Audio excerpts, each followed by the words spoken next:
2010. We've radically remade the land and water in Illinois.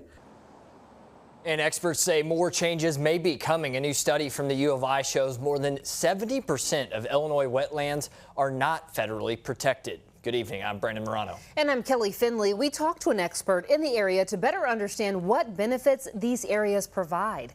WCIA 3's Tyler Hill is live in our newsroom.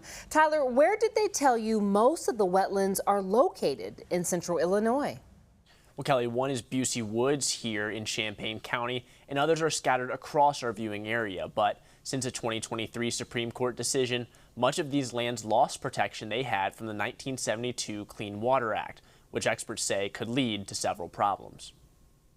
We've already lost so many of our historic wetlands. Only about 10% remain.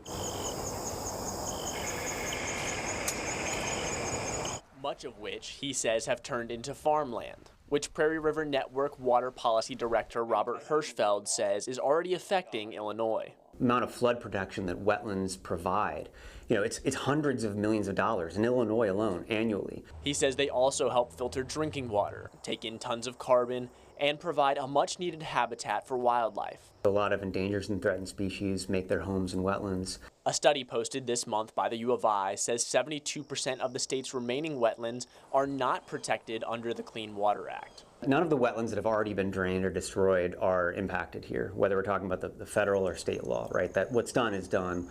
What we have to do is protect what remains. Hirschfeld and the Prairie River team already have a plan.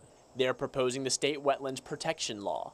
He says this would allow the state to continue with what the federal government has historically done. You would classify wetlands based on their size, their ecological value, and depending on that classification, if you get a permit, right, if you get a permit to fill the wetland, you would have to mitigate. With one clear exception. With so much land being used for farming and agriculture being such a big economic driver, the state bill explicitly exempts normal farming activities. Hirschfeld says the bill will most likely get a big push and be discussed in the spring legislative session. Reporting live in the newsroom, Tyler Hill, WCIA 3, your local news leader. Tyler, thank you.